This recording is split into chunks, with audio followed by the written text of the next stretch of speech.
in child protective services, and they won't give them back to their loving families because they're making money.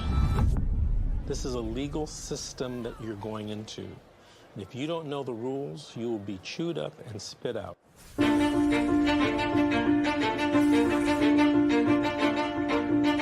If I could say anything to a mother who just got their children detained, you're in a crisis. Yeah. Life feels like it's over. The most important thing is regaining custody of your children. The child welfare system at its core is designed to protect children who need protection. Okay, and that's key, is who need protection. So social workers, out of fear, will remove more children rather than only remove those children that truly need to be removed. It's okay. It's okay. This isn't someone stole your car. Someone broke into your house. This someone took your child, your flesh and blood. It doesn't say on this order that it was not proven. It says untrue. True. I immediately knew that, okay, well, this ain't over.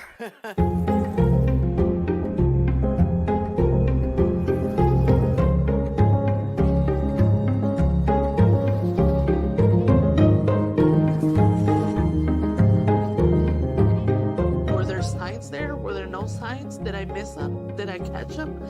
At this point, I honestly don't know. Families only get a finite amount of time to reunify. I came into this field to help families, not destroy them. The difference between the criminal system and the child welfare system is substantial. You have more rights as a criminal than you do as a parent.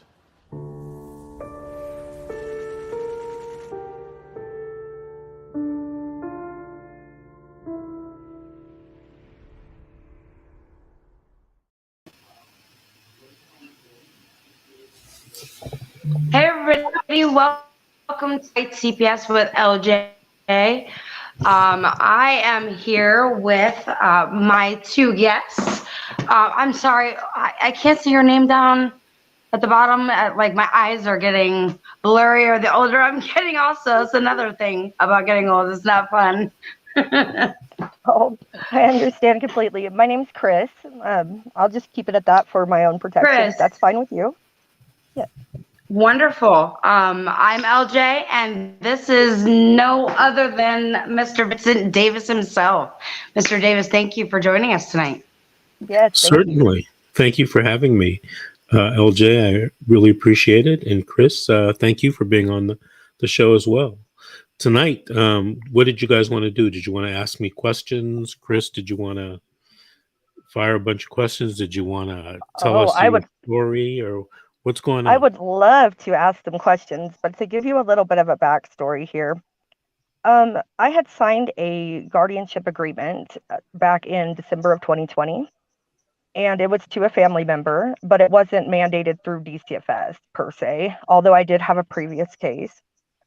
The guardianship failed very quickly, like within a few months, and he did not pick her up from where she was residing at. So they had an open case, or they opened a DCFS case there in a different state, because whenever that guardianship was finalized, they moved her from one state to Illinois. So I've gone to court I think about 12 times, and they've made me kind of feel as if I was an interested party, but wasn't being really direct. And so that's where my first question would lie. It's like, where would jurisdiction of this matter lie? Because I currently live in Colorado. The case is in Illinois. It started in Kansas. Her real dad lives in Kansas. So I'm that would be my first question. Okay, so, that's a very good question. And surprisingly enough, it is a very complex question. Now, I'm only licensed to practice law in the state of California. I do represent people occasionally outside the state through something called Pro Hoc Vice, that's special permission. But in your particular case, I couldn't answer that question without doing a very detailed, pen to paper type of thing, legal analysis. Okay. If the case originated here in California, and you go to another state, sometimes those states make you re-register your guardianship in that state. I never thought that was necessary because of Article 3 of the Constitution, the full faith and credit clause. One court order in one state is good in another state. You don't have to re-register it, but some states require you to do that. I haven't been involved in kind of a complex jurisdictional question in a few years, but it can get a little bit sticky. So let me ask you this: who has the case right now? What jurisdiction? What state? We, Illinois, and she was just found to be dependent in June. Dependent CC is what I think they call it, and no fault to the parent. They listed me as a non-custodial, non-offending parent in the case, but I feel like I'm just kind of getting the runaround on information. And I have a lawyer. They appointed me a lawyer from the beginning. Right. You're entitled to one if you're in California, if your rights haven't been terminated. So let me get this straight. CPS took the kid away from the guardian, the legal guardian. Yeah, well, yes, yeah. He abandoned her at a psychiatric hospital. Okay, so what I would do if I were you, I would talk to your attorney about making a motion to have the child placed with you. That's the first thing that I would do, assuming that you want the child placed with you. Oh, I do. I was talking to someone earlier today, and that was the wrong assumption. They didn't want their child placed with him. But assuming that you want the child placed with you, you're going to have to make some affirmative moves inside that Illinois court. Okay. My next question would be, whenever she was found to be dependent through the court, did that terminate the guardianship, the permanent guardianship? Another good question. The answer is maybe yes, maybe no. It depends on what, in California, they would have done this at the dispositional hearing. And in a lot of cases, they do terminate the guardianship. But the way the law is written in California is if you're a legal guardian, you have basically the same status as the parent, and therefore you're entitled to family reunification services. Now, assuming that he wanted family reunification services, he should have been offered them, if he were in California. But he might have been one of those people that said, enough is enough. I'm done with it. And I don't want any family reunification services, and you can terminate my guardianship. Goodbye, good riddance. See, what's interesting is I believe that he is kind of contesting that, and then at the same time, he doesn't want any future involvement. He said that from the beginning, that he's not interested in having physical custody of the child anymore. And so it's kind of made it a little hard because I know that it would be quite a bit of an easier process if he just relinquished that guardianship. And I do know that he was offered a case plan last summer.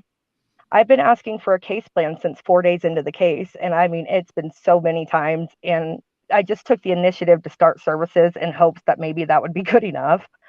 But I still can't get quite a clear answer. But I do have certificates for domestic violence courses, parenting classes, inpatient rehab, outpatient rehab therapy, ACEs trauma tests, Polaris classes, just piled up. That's amazing. Good job. Taking the initiative. Good job. Because it's never good enough for CPS. But and I'm still kind of going, trying to search for services in case, but I don't even know that they're going to give me a shot. Right. Well, that's why I said make the motion, because if you make the motion and it's granted, you got the child back. If you make the motion and it's not granted, the judge probably going to tell you why he's not or she's not granting that motion. And then you can go back to the drawing board and fix it. You can also file an appeal to a higher court if you think the judge was wrong.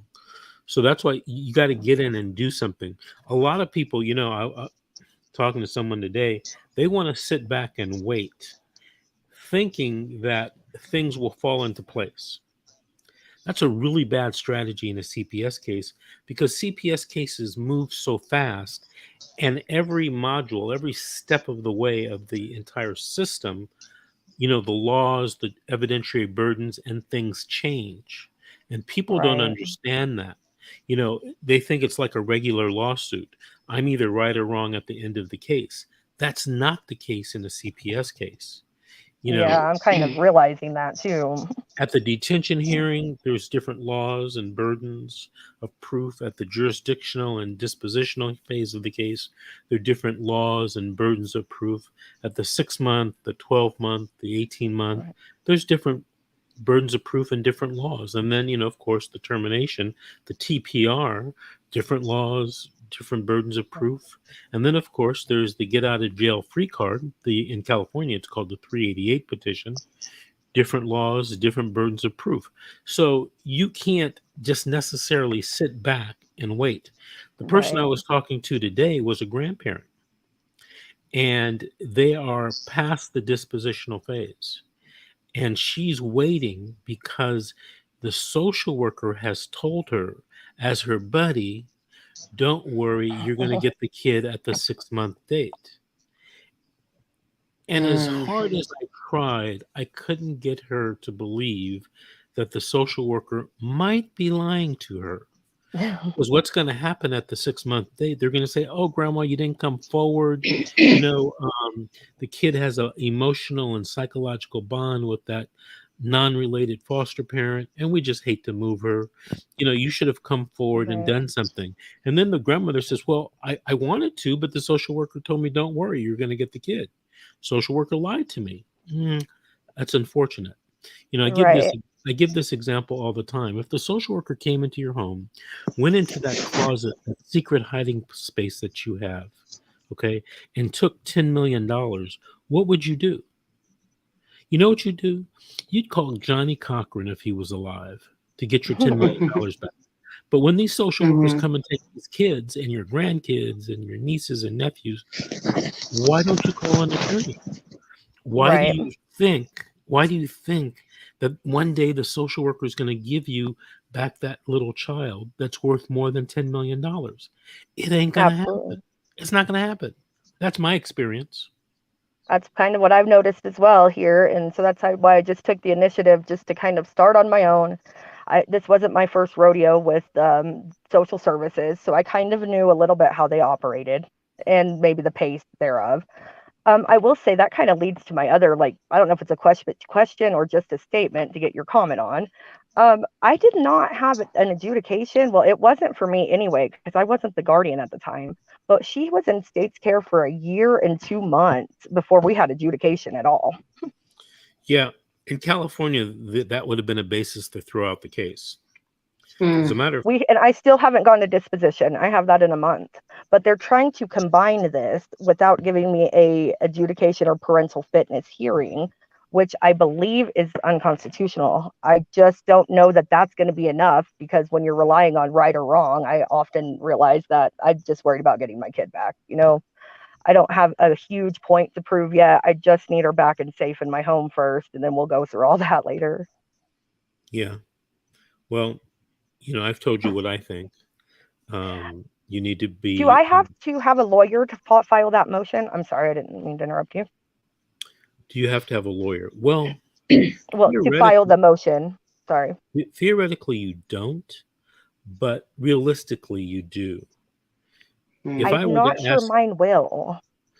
If I were to ask you, what are the evidentiary rules, the rules of civil procedure, what are the laws and the case law governing this area, you're not going to know. And, a lot of people think, well, I don't have to know all that because the judge will do what's right. That's a really bad strategy. That's a really bad. Judges are supposed to act according to the law, not according to what you think is fair and right. Yes, I agree. So technically, you don't need a lawyer, but you better get one or you're probably going to lose. Well, I have a court-appointed lawyer, but I was meaning, can I file that motion around my lawyer? I should word that question differently, because I don't believe she's going to be on game plan with that. Right.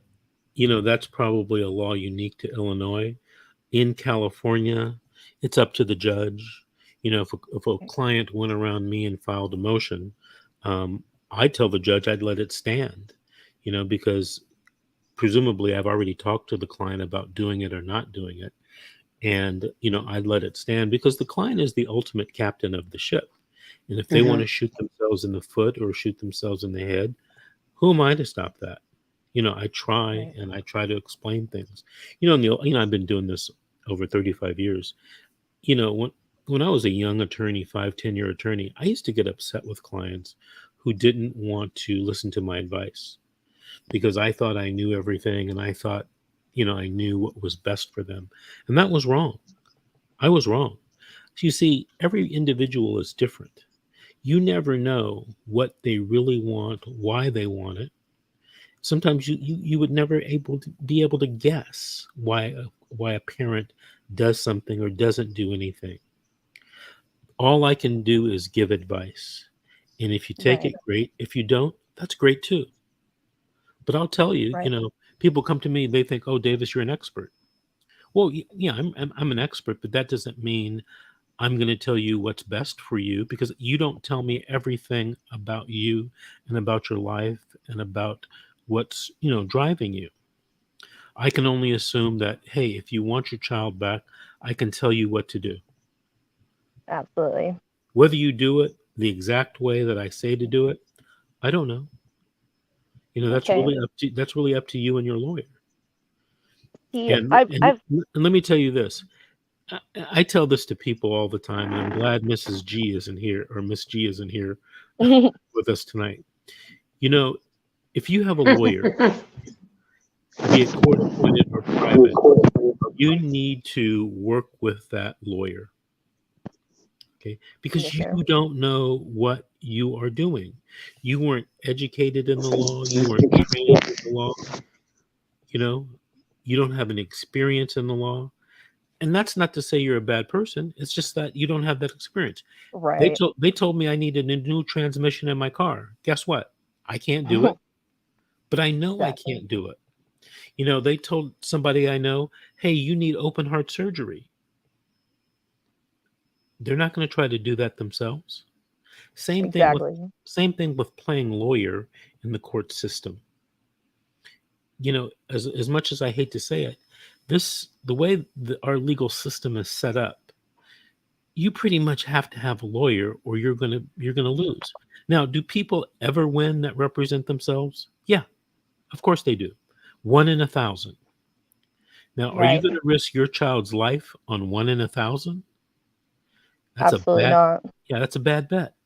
That's a bad bet. Um, what would maybe be your tips about just getting, communicating better with the lawyer? Would be my question. I have a little bit of I don't know, a communication divide with her, I'd say. I mean, we try to go back and forth, but I don't get a whole lot of advice or questions answered. I would do the email route. Okay. Telephone is, always shaky because everyone has a different memory of the conversation. But if you email or text with a person, I mean, it's there. And what can you say? Yeah. You know. I have only emailed, so that's good. But here's the other thing, and I tell this to people a lot. Hey, if you're not getting along with your attorney, because this is a really important case, right? Probably the most important case you'll ever have in your life. You need to get another attorney. You can ask Definitely. the court to make a motion. You can ask to make a motion for a new court appointed attorney. You can go out and Right. hire your own attorney. There's several alternatives you have. When Okay. hiring my own attorney, would it be better to get an Illinois attorney If the case than, is, or yeah, if the case is in Illinois, you I see, want her to come home to me in In Colorado, though. Kansas, right? The case is in Kansas. Yeah, that's where it started. Yes. so if the case is in Illinois now, you would be better off with an Illinois attorney. Okay. And All right. Illinois is a pretty big state. They have a big population. I am sure if you make enough calls, you can find an attorney who can represent you. What major county or city is the case in Illinois? Cook County. Yeah, so that's Chicago, right? Yes. Yes, sir. Okay. Chicago is kind of like LA. It's a lawyer's ghetto. You haven't Right. called enough people to find the lawyer that's going to be able to help you, either for, Absolutely. free, $1,000, $5,000, whatever it is. You got to make those calls and you got to try to find somebody. Right. I think maybe just the complexity of my case has held me back. I've made several calls. I still have several more to make. I have a list that's just ongoing that I keep adding numbers to as I go. But Well, maybe I've called 30 and I'm going to try to call 30 tomorrow. That's always my game plan. that's a great game plan. There used to be a host of one of these shows. Her name was Cynthia, and Cynthia wasn't satisfied with her her court-appointed lawyer. She called more than 50 attorneys before she found someone to take her case. 50. I believe it. Yeah. I believe So it. until you hit 50, don't even Right. complain. Okay. Right? Okay. Absolutely. Well, my question would be, my next one would be about BMN cases, if you're very familiar with that, the beyond medical necessity stays, where kids are left languishing in psychiatric hospitals way past discharge, and DCFS is not being able to place them right away. So they stay in like a lockout position until they're placed. I don't know if you know anything about that, but that's where my daughter lies right now. That's the position we're in. What do you mean a lockout position? I've never heard that term. It's basically, I believe, when your insurance stops paying for a hospital stay because the doctors basically discharged you. There's like no medical reason for you to be there still. But with these kids, they kind of leave them there because they're struggling. Oh, sorry, the state, DCFS, or whomever's placing them, I believe. Okay. So here's what you need to do. Here's a strategy for you. You need to make a list of 25 people that are relatives by blood or no blood, that are friends of yours, that could, not would, that could possibly take this child. These people can live anywhere in the world. They don't have to live in Illinois. They don't have to live in Colorado. They don't have to live, wherever. And you give that list, you email that list to your attorney and your social worker and ask them to investigate placement of the child with one of those people. Okay. By law. My list is so short. I know. I tell people that and they say, oh, okay, Mr. Davis. And then, 3 weeks later, hey, what happened to that list? Mr. Davis, Yeah. The problem is to make a list of 25 people, names, addresses, telephone numbers. It's going to take you 3 or 4 hours. A lot of people don't realize that because you don't have everybody's address. Like five might be a good start for me. I'm like, both of my parents have passed. I have one sibling, and she's the reason my child got put into care in the very beginning of all of this. And other than that, I just don't have a whole lot of people, but the ones that I do, I'll at least get on a list. Hold on a second. Worth a shot. Are you telling me you don't know 25 people? I promise I don't know 25 people. I live in the middle of nowhere, Colorado, and I have no immediate family, like zero. Like I said, I just had the one sibling growing up, and I had given her guardianship temporarily when I was going through a hard time, and then she, instead of contacting me, contacted the DCFS and went through a court process behind my back. That's how it. Then she just called the state to come and get my daughter from her care. Okay, Chris, let me ask you something. I'm going to give you $10 million if you come up with a list of 25 people that could, not would, possibly take your child. Now, if that were true, you'd have that freaking list to me by tomorrow morning. Guaranteed. I could make a list. Okay. Yeah, I know you can. I know you can. I mean, when people tell me, oh, I don't know that many people, that means, hey, I'm too lazy to do it, and but I still want my kid. I'm giving you a strategy. I kind of worry about half of my list being irresponsible. Do they have to be responsible placement options? Like, I don't know. You come into these things with judgments and thinking and everything. I told you 25 names of people who could, not would, take care of the child. And the first thing you tell me is, I can't do it. I don't have 25 names. Okay. Now, in the old days, I'd get upset. But it's like, hey, Chris, you don't want to take my advice? No problem. Oh, I would love to take your advice. I mean, even for the The 10 humble million, it would Mr. be Davis, such everybody. a stretch. I mean, I really am just such a loner, and so like I could come up with them, but I'm not sure everybody would appreciate it. The Well, names and on the Mr. list Davis, we've what seen. about the same scenario where people do have, that list, but all of those people are, not decent people, and they don't have, good options for their list of people. And then, a lot of people, a lot of parents were meeting,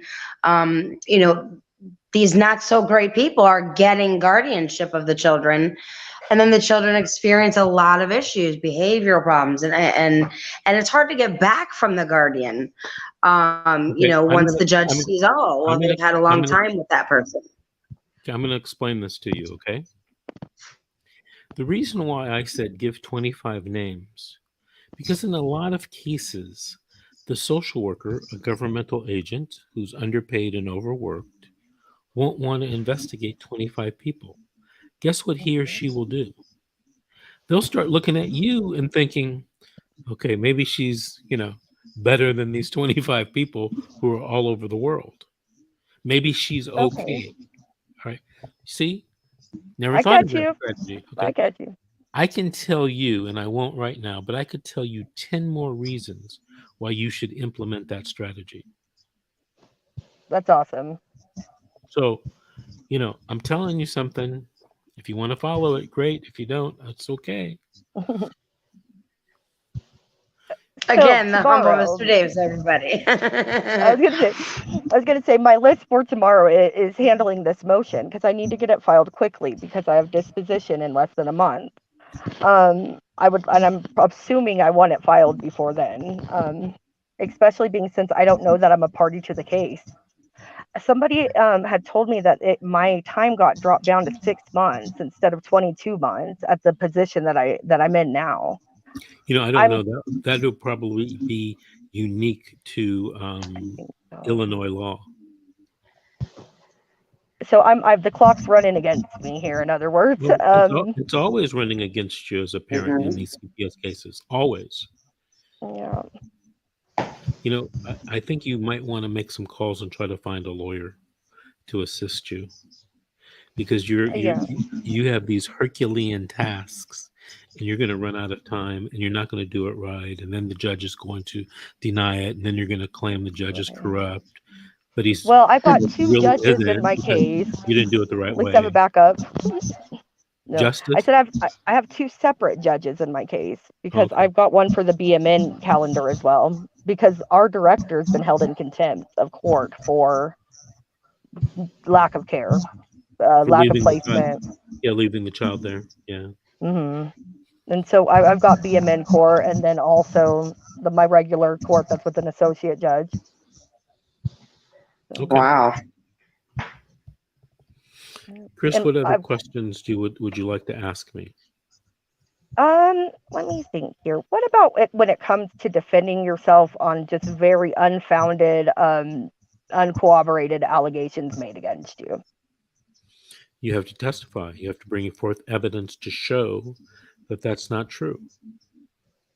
What about authenticating and delegated records? How could I fight? It seems like a small battle, but there's only one document that happens to say anything negatively about me, and I believe that it's a false document. What kind of document is it? It is a mental health intake or summary from a therapist appointment that I can't manage to even background check or any Google and find the therapist. When was this allegedly done? The appointment was a year ago in April, and these papers were printed off and delegated and authenticated a year later. Okay, so what you need to do is you and your attorney need to find out from the social worker who wrote this report and where they are right now. I had asked if we could testify, if we could bring her in to testify, and I was told no, that we could not because they were already supposed to be my lawyer. Okay, she said that they're supposed to be delegated and we don't argue with what's normally in the court, the routine of the court. Okay, so I'm not licensed in Illinois, but I find that hard to believe. That would be almost Routine of the unconstitutional. court. What did she I say? wish that Routine of the court? yes. Yeah, I Wow. would find that almost unconstitutional. And I would Uh-huh. verify that with talking to other attorneys that you're going to be calling tomorrow. Yes. And of course, like I said, I've done only email correspondence. So I But mean, I've here's gotten here's the ultimate way to do away with that piece of evidence. You ready? yes, sir. You find a psychologist to give you a mental health evaluation, to write a report, and come to court to testify. I've got that lined up. So thankfully, what I'm needing is that they're trying to say that my daughter had made an allegation against me, which my daughter denies completely, but they won't let her testify. I don't think that that's possible. Well, I shouldn't say it's not possible. In California, they have a kind of a what I think is a wacky rule where they can keep the child from testifying. But you have the right in California. You have the right to call the minor as a witness, and if they don't want him to testify, they have to make a motion supported by declarations and evidence saying that testifying, the minor testifying, is a bad deal for the minor, would hurt him, Okay. or her emotionally, or something of that nature. Right. Is it unconstitutional to bar me from a court hearing? Well, it can be, yeah, but sometimes it cannot be. Let's say if Okay. you've gone to court and you've, stood up in court and threatened the judge or something like that, they can bar you. If No, you I had been going several court hearings in a row, and they were just fine, and that was with the associate judge. And then it got bumped up to this other calendar, and a couple hearings in, I got told, nope, I'm not allowed in there. Of course, I asked to see an order, like a judge's order, saying that I can't be in there, and they said, oh, they can't provide me with one.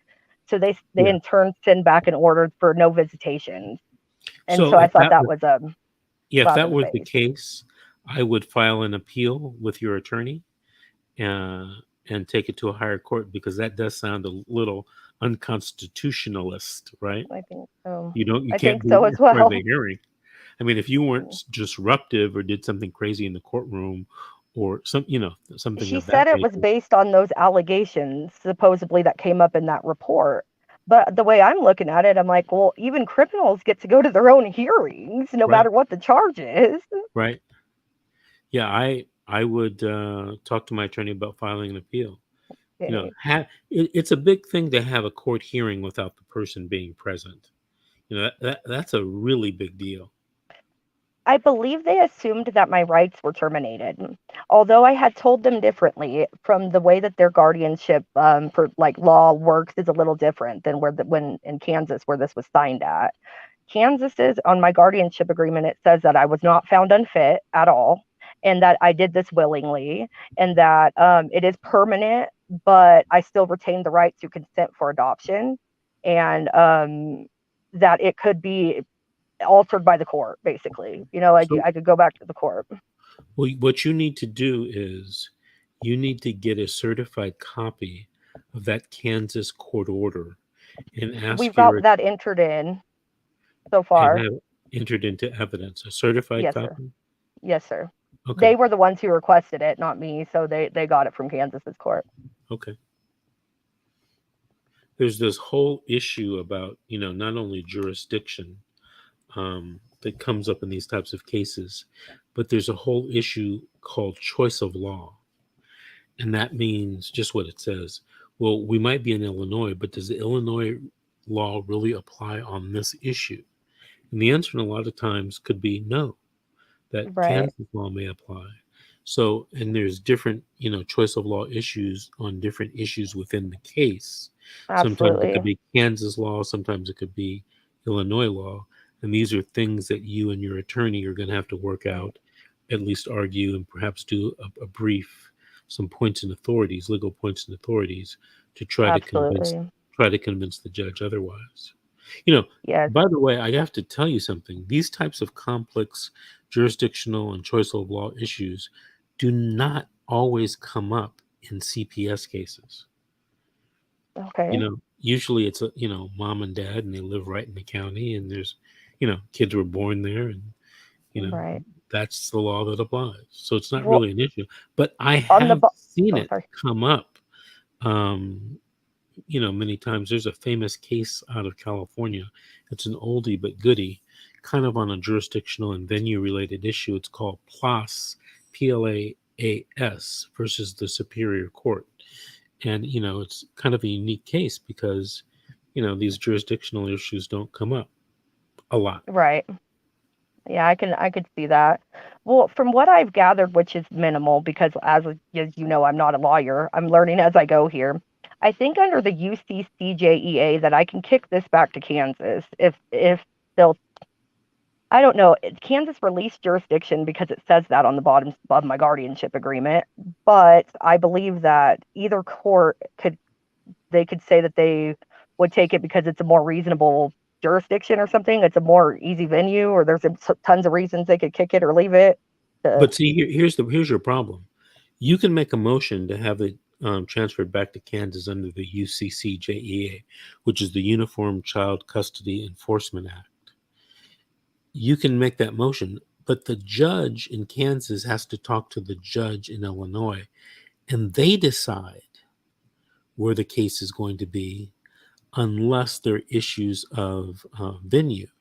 Now, if they're going to use your past against you, which is in Kansas, constitutionally, you might have a right to have the case in Kansas because witnesses are in Kansas, the acts or omissions happened in Kansas, that type of thing. Right. And Illinois doesn't necessarily have jurisdiction, but if you were in California, you and your attorney have to bring those issues up right at the beginning, or otherwise they're waived. And even if Illinois didn't have constitutional jurisdiction, you may have waived it, and the case just gets to stay in Illinois. Okay. I'm trying to. How would I know for sure that I'm a party of the case? I mean, or where my actual standing there, since I've asked several times and can't quite get a clear answer. I've never seen a petition or an affidavit. I'll tell you that. Well, if you were in California, here's how the analysis would go. If the guardianship was still in place, you'd be a party, but your rights would be secondary. Okay. Right? So you wouldn't have that many rights. Right. But you're still a party, right, with limited rights. If the guardianship is vacated or stricken, right, you are now the mother again, and you have full rights. And don't get me excited, Mr. Davis. And you're a party, because if there's no guardianship, it reverts back to the parents. Okay, they're trying to make me be convinced that, in Illinois, it's called an irrevocable consent to permanent custodialship or something. The words are a little different, and it's also not set up to where most parents are going to keep any of their rights. They're terminating fully, I think. And that's what I just told you about the choice of law issues. Okay. Should your case be examined based upon Illinois guardianship law or on Kansas guardianship law?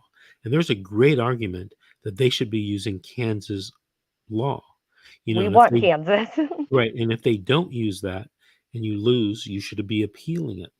And that's one of those things that you could appeal it to the Illinois Court of Appeals, the Illinois Supreme Court, and possibly the United States Supreme Court. You have a very unique case. I know it. And it doesn't come up, and people need some type of guidance sometimes. Mr. Davis, what about when they don't terminate your parental rights and they close with permanent guardianship with a promise to reopen after the parents complete a few tasks, and that doesn't happen? Can the parent or whoever that is can they appeal their case rather than just agree to the closing of it with the permanent guardianship if they're not terminating the rights? Well, in California you can, but the exact thing that you just mentioned, that doesn't happen in California. the kids are permanently placed in guardianship with whoever. And if you as a parent want to come back and petition the court in a couple, months, years, whatever, to get the kids back, you can do that. Now, you have a hard case to prove, especially if, the people who have the guardianship don't want to give up the kids. I have two cases like that one right now. One of them is where the grandparents are the legal guardians, and they want the kids to go back to the mother, right? They're getting old and, they don't want to have to raise these kids anymore. The second case is the guardian is a non-related person and they don't want the mother to get the child back. And of course, that's going to end up in a big fight, right? So it depends. It depends on what state you are. LJ, what state are you in? I'm in Florida. Colorado.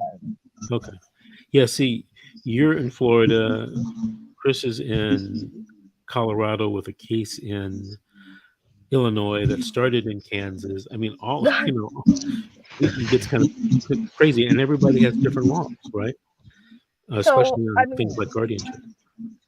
He doesn't want, I believe that the only reason he may want this guardianship is because he wants to be able to collect money on her because they have pushed for higher residential or a higher level of care.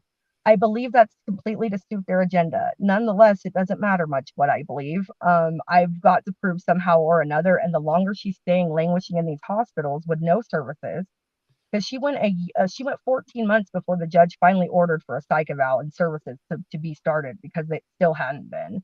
And in this time, like, she's been assaulted, she has been in several placements, and I kind of feel like they haven't given her a shot at even trying in a secure or in a home environment.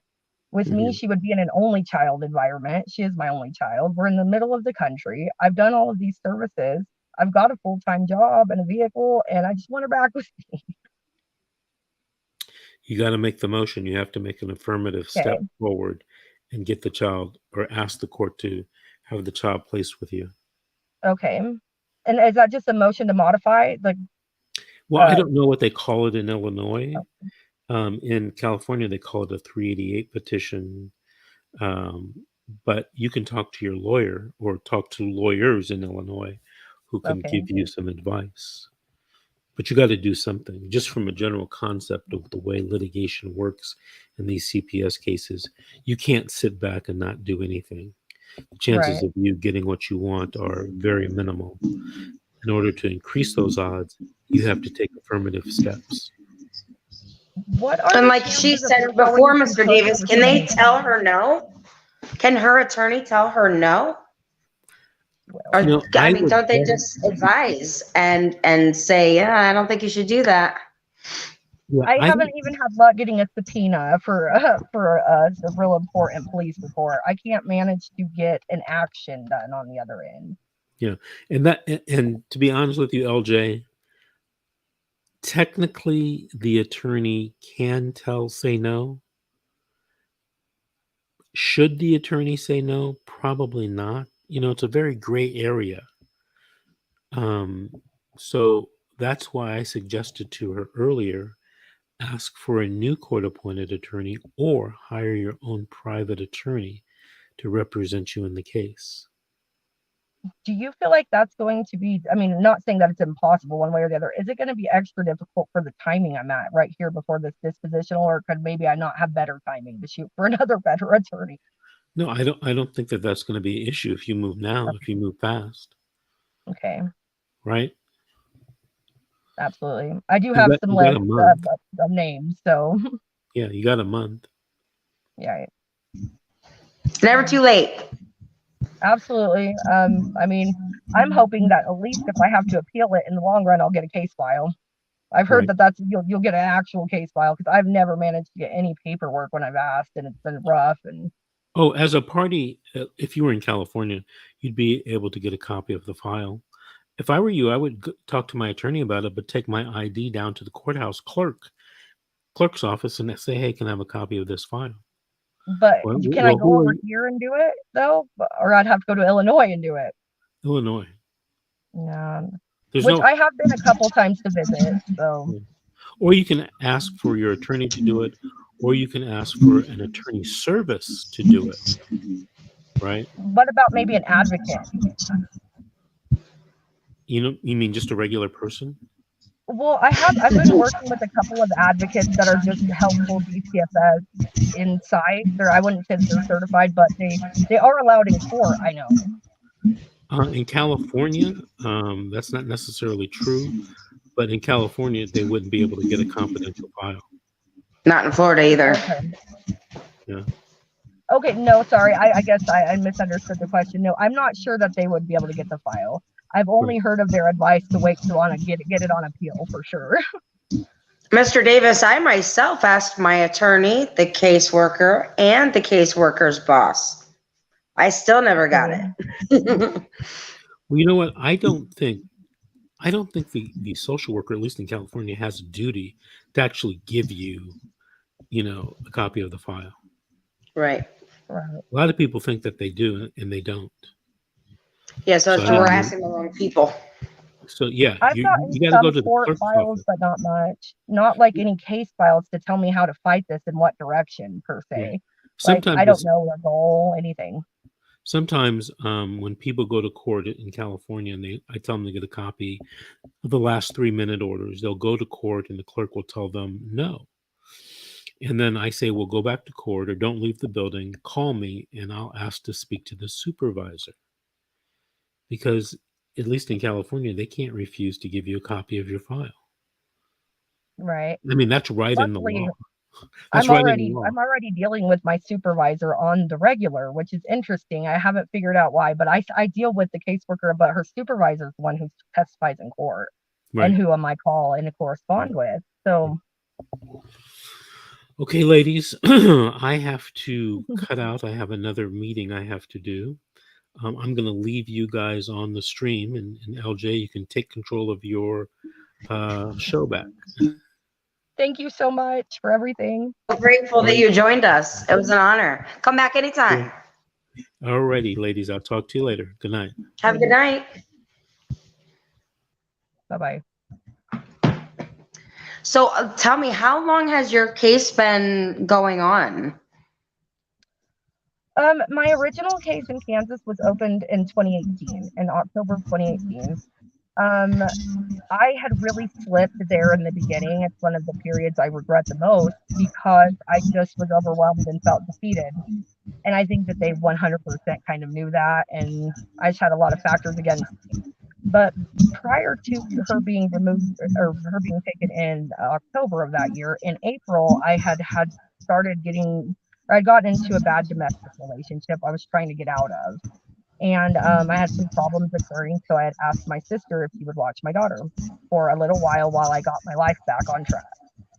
And like I said before, she kind of went behind my back. Anyway, she ended up calling the state, and my kid was already in foster care and passed the first court hearing before I ever even knew about it. Wow. And then they moved her 60 miles further every single foster home that they moved her away from me in the state, from one corner to the other, opposite corner. That's terrible. When the guardianship agreement thing came up, I didn't realize that her biological dad, who I didn't speak with regularly, he knew about this guardianship agreement for 8 months prior before I ever even knew anything about it. And they made this seem like it was a rush. You have to sign this or you're going to get your rights terminated. But really, it was just kind of, they played me. And I only knew about 2 weeks before I signed. That's what they do. They play on your vulnerabilities. And that, they bet and usually win every time because they're using something against us that we will walk over on fire for. We will do whatever it takes for our children. And they are betting on that every time they play it against us. It's shameful.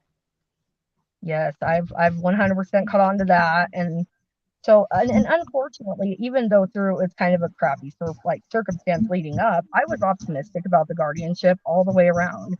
A lot of people have asked me the question of why would you put her with these people if they were so vindictive? I'm like, actually, both circumstances, I just did not go in knowing what was going to happen. But I was very hopeful about Illinois. I thought maybe it would be a fresh start for my daughter. She had been in foster care for 2 years in Kansas and abused badly in foster care in Kansas. Bless her heart. At one point in time, she was on 11 medicines at one time. Just so many issues. So I had thought anything's got to be better than that. And then Yeah. I landed in Cook County. Oh my goodness. No lie. It's just never ending, right? Right. Well, for me, my sister had guardianship, and my son was struggling behaviorally, but not until, well into his placement with her. And, they did nothing for him. They offered him no services. He even got kicked out of his preschool for having, aggressive behavior, and because he didn't listen. And they did nothing. They just sent us, the parents, to more classes, and then meanwhile, I'm finding out, my sister's finding things out before my lawyer even finds out. Like something was very wrong there, and I can't talk a whole lot about my case because mine is still kind of in the in-between where I'm gonna, kick ass and take names because it's just not right what they do. It's not a justice system whatsoever. I feel like the judges just kind of agree and sign off on whatever, the guardian or the social worker writes, then the guardian ad litem agrees, and then the judge just signs it off. Like which one of you did your job actually? Exactly. Where's the look into our family and see where servicers are needed and where we can best help reunify, not separate and completely destroy. And these are lifelong traumas that they are causing, Absolutely. And I mean, the stuff that they've had, that my child's had to go through. I mean, of course, there's egregious abuse. I mean, she was abused, like she's been sexually abused by a staff. The list goes on. But some of the more mild things breaks my heart just as much, such as it's been a year and a half and she's not been in school. She gets 1 hour a day of unaccredited school, and that's when they have time to give it. See, and my son, the same thing, because all the preschools are filled up, and his age group, nobody's accepting, so he's just not getting, education, and that's just okay. And the guardian ad litem says, well, I think he's perfectly fine in his placement. When I ask, don't you have a problem with, me having minimal visits, just because my sister doesn't feel like giving more than the required minimum 1 hour? That's not enough. Kids need that consistency. They need constant, frequent, contact. And they need education. They need to feel safe. They need all these things. When did the court start having the best interest of the child and we stopped? Did somebody tell me that? Absolutely. And I mean, it's just it's mind blowing to me, kind of where we've ended up here in these court processes. I feel like there may be a couple of people that aren't completely, just villains in the scenario, but they're uninformed. They don't really know what's going on. Well, like Mr. Davis said, not all of the social workers are underpaid and overworked. My social worker drove up in a Tesla, a brand new Tesla. She is like 22 years old. She is not underpaid. Exactly. She may be overworked, but she is not underpaid. They get lots of bonuses. They get lots of funding. And a lot of them don't even do half of their actual job. So, and it's unfortunate. I run into that problem frequently. I've been told this whole time, if you'll find the residential, we'll send her. If you find the residential, we'll send her there. If you set it up, that we'll do it. And I'm like, okay, so what's your job then? I don't just say, not like I wouldn't do anything and everything for my child here. But if I'm not, how is it that if I'm competent enough to arrange and set up the placement, then why would I not be competent enough to have her in my own placement where it's safe and she would have her own room? And if they would just come and look, they would know that. I mean, I feel like they're just not giving me a shot in this, and it's frustrating. It really is. It's beyond frustrating because, what you and I see as, unreasonable or reasonable and logical and illogical doesn't matter. CPS does what they want because they want the funding and they want to, but we the people have voted the strength that this organization has in, because we didn't know what the heck was going on. No, okay, just go ahead. We'll just do whatever you want. And now each state gets to kind of make their own rules about how the rules go. That's just like where the hell have we all been, and why are we not doing something? So like if you want something done in your case, like Mr. Davis said, in California, they can say no. But ultimately, you're the boss. Like, your court-appointed attorney works for you. Right. You if you're not happy with how they are not doing what you want to happen, then you need to ask for another lawyer. Or else they need to just do what, you're asking to do. And they can respectfully, disagree, but we didn't ask for their opinion on, if it was them, this is you, and what are your rights, and how would they go about it if it was you? So, and questions your attorney, keep them factual, write them down and just keep them, very simple, but straight and to the point. Think about, don't worry about wasting their time. Don't worry about wasting your time. And I know if you're anything like me, we as moms or even dads too, we will take every minute out of every day to do whatever we can for our kids. I think we lost Chris. Hopefully she'll come back on with us, but this is something we're all fighting as a nation. And it's hard. Hey, Chris, we know you come back. That's all right. Happens to the best of us. Yes, I will say though, I kind of caught the end of that. I've been very relieved and happy to find out that there are some people that are working extremely hard to get some changes made. I feel as though there's 400,000 kids in foster care every year, though. That's 800,000 parents out there somewhere. And I feel like they're not anywhere close to that number, and I understand the hesitation. I was a little hesitant to do this even. It's just when you're standing in a position where I kind of feel like, I don't have everything in my past. I cannot say I'm perfect. I'm far from it. But every problem that's been addressed or has been addressed. And I feel like I've made tons of improvements and different changes, and I'm just not seeing any progress on my end of anything. And becoming real. And I didn't either. And I'm like, why the hell am I just sitting here and taking it? Like it says right here, my providers are all saying remarkable things.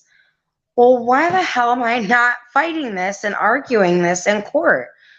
It just dawned on me just recently, like, I don't have to sit down and just agree to, whatever they want me to agree to. I've done the work, put in the time, made the changes, and then some. And, somebody's going to give me an answer. And the only answer I will accept is, here's your child back. Exactly. To why is this still going on? So like Mr. Davis said, in California, they have the 388 petition where you can, make a motion to return your child. Talk to your attorney about that. I have to figure out, because my case is a little complex also, and they all are, we're all unique in some way. But and you don't know, like, what you know until it's way later in the case. And typically you can't even use, what you know, because, you don't have a very finite amount of time to do certain things, depending on what level in your case you are. But you can always stand up and fight. You can always direct your court-appointed attorney to do their job. Even like like me, the guardian ad litem, my sister says, that I'm mean to him. Well, no, I'm not. I'm just, I throw back at him what he gives to me. If he asks me a question that is just, don't you get it? What don't you get? I'll make a statement and then I'll say, what don't you get? Well, why is that any different, than he's treating me? Now, I believe we should treat others how we want to be treated, not how people treat us. Because I've been hurt a lot. And I don't like to hurt other people just because I was hurt. Because that's not the right thing to do. But this guy doesn't make any sense why he's being the way he's being to me. So I'm, okay, if this is how we're going to talk, let's talk this way. But literally, he takes picture of his text messages and then sends them to my sister. How unprofessional is that? I've got some of that going on a little bit too. Just we need to dredge it up, bring it up. That's factual stuff. That's stuff that's happening. We need to address.